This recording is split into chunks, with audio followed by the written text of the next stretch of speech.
Toivo kysyi, mitä hänellä rahoilla mennään tehdä, että miksi hän ei paina sitä nappia ja anna niiden kaikkien tuotteiden tulla, jos semmoisia kuitenkin on olemassa, että minkä takia hän sitä pidättelee. Esitimme Koivuniemelle myös kysymyksen, milloin firman voittoja aletaan käyttää hengelliseen työhön, kuten työntekijöille on luvattu, mutta tähänkään emme tässä saa vastausta. Tosiasiaksi jää, että viime vuoden lopulla Lahkon jäsenten Jumalan valtakunnan hyväksi tekemä työ oli tuottanut kustannusosakeyhtiö Koivuniemelle 5 miljoonaa euroa. Rahoilla ei juuri ole tehty Lahkon ulkopuolelle näkyvää hengellistä työtä. Yhtiöjärjestyksen mukaan varojen käytöstä päättää hallitus, joka on yhtä kuin Koivuniemen perhe.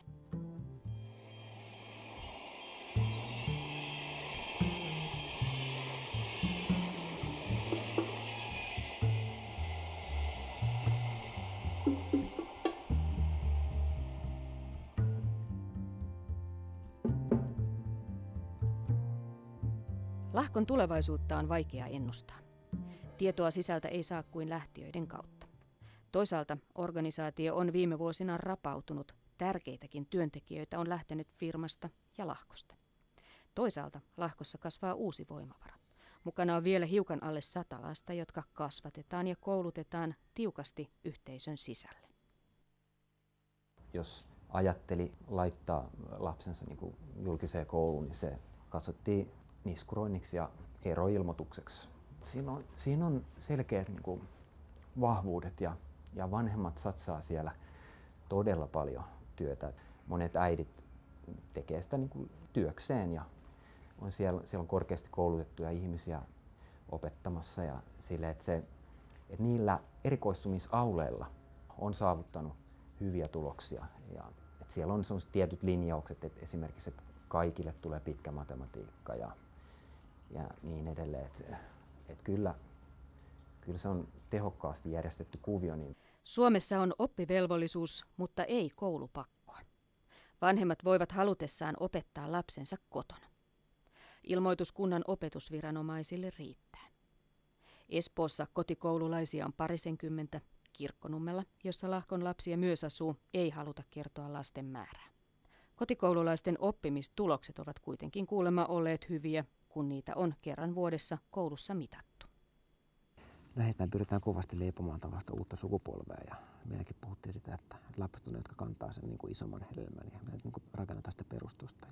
Lapset elää hyvin eristäytyneenä tai eristettyinä muusta yhteiskunnasta. Kun lapsi ihan syntymästään asti tottuu semmoiseen totuuskäsitykseen, että vaikkapa nämä tämmöiset painoindeksiasiat ovat hyvä juttu, pitää olla hoikka ja lapsille jopa opetetaan, että Jeesus tykkää laihoista tytöistä ja pojista. Mä näen, että se vääristää sitä niin kuin terveyden käsitettä. Olisimme halunneet kysyä Lahkon johtajalta myös perusteita sille, miksi lapset pitää kouluttaa kotona, mutta tähänkään emme saaneet vastausta.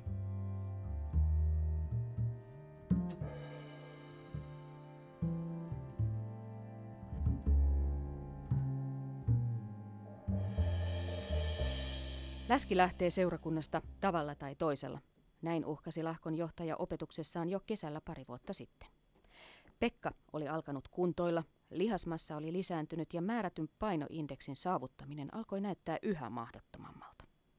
Mä pääsin sitten semmoiseen niin kuin erään johtavan miehen, oliko se sitten jonkinnäköistä sielunhoitoa, joka tapahtui Skypessä. Ja alkoi näillä sanoilla, että sinä olet sika, mutta ei siitäkään tullut sit mitään. En mä taipunut siinä, niin mä pääsin sitten semmoiseen erityisseurantaryhmään. Erityisseurannassa paino piti raportoida muita useammin. Jos Pekka ei vajaassa kuukaudessa laihtuisi 300 grammaa viikossa, tarkoittaisi se samalla eroilmoitusta.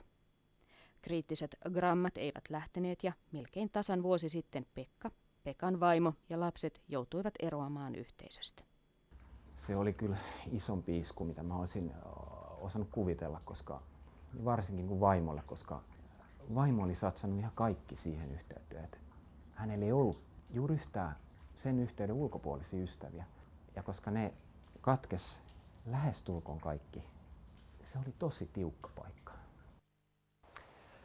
Joo, eli tämä on paikka, missä Tapana ainakin silloin, kun olin mukana järjestäjänä synttärijuhlansa, eli puhuttiin tämmöisestä lokakuun vastaanotosta. Tämä on hieno paikka. Tämä on hieno paikka, joo. Miten kaikki viimeksi tuli tänne, niin oli tänne ihmisiä ja lapsia tuossa pihalla. Ja niitä vanhoja nauman pitää tässä nähdä niin kuin moneen vuoteen, tai siis pariin vuoteen nyt.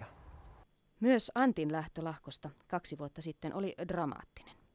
Hänen vaimonsa oli alkanut kokea arjen Lahkossa ahdistavana. Läskilinjauksissa ei tuntunut olevan oikein mitään järkeä, eivätkä Lahkon vanhempien miesten lähentelyt tuntuneet hengellisesti kovin perustelluilta. Kun Lahkosta samaan aikaan lähti muitakin, vaimo halusi ulos, mutta Antti ei. Seurasi jälleen yksi nettipuhelu. Ja sitten näihin kysymyksiin varsinaisiin, mitä vaimo kysyi, niin sanoi, että niin kun, hän niin kuin suoraan sanottuna kielsi sen, että eihän tätä kielisuutelua eihän sellaista ole.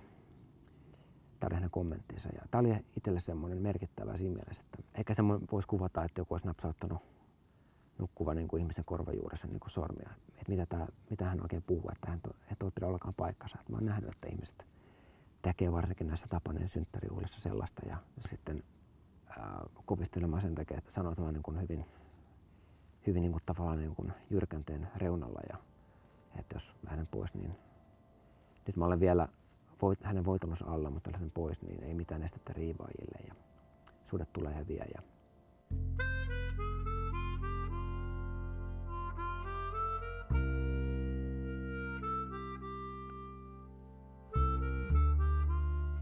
Koivuniemen Lahkon opit tunnetaan ja tuomitaan nykyään myös karismaattisuutta korostavissa kristillisissä piireissä. Eräs evankelista kuvasi, että Lahko alkoi positiivisena maallikkoliikkeenä, mutta on sittemmin mennyt epäterveeseen suuntaan. Toinen taas sanoi, että liikkeestä on kadonnut armo. Uskontojen uhrien tuki ry listaa sivuillaan 16 vaarallisen uskonnollisen yhteisön tunnusmerkkiä. Näistä 14 täyttyy Koivuniemen herran Lahkon kohdalla kirkkaasti. Lähtijät ovat perustaneet verkkoon oman keskustelusivustonsa, jolla halutaan kertoa lahkojen ja kulttien vaaroista.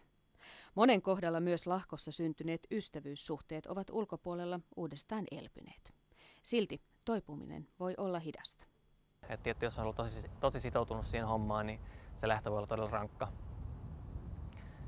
Me nyt oltiin vielä Tornissa mä en ollut vielä töissä Koivuniemellä, niin varmasti meidän lähtö, vaikka se olikin rankkaa, niin oli paljon helpompi kuin niille, jotka ovat olleet mukana 20 vuotta ja sitten lähtenyt. Että tiedän kyllä, että moni on ihan joutunut terapiaankin, että sieltä on lähtenyt. 2 vuotta sitten Antti lähetti seuraavan irtisanoutumis-sähköpostin esimiehilleen ja lähimmille työtovereilleen ja ystävilleen Lahkossa. Muista seurata Jeesusta, älä ihmistä. Kukin tietäköön, millä perustuksella seisoo. Jotta valinta yhtiön ja konsernin näkyyn voi olla aito, sen tulee olla täysin vapaa. Vapauteen Kristus vapautti meidät. Irtisanoudun tällä päivämäärällä Kustannus Oy Koivuniemen palveluksesta. Kiitos kaikesta yhteydestä ja työstä, jota olen kanssani saanut näiden vuosien aikana tehdä. Se on ollut merkittävä osa elämääni ja sen vuoksi päätös ei luonnollisestikaan ole ollut helppo. Olette kaikki edelleen hyvin rakkaita.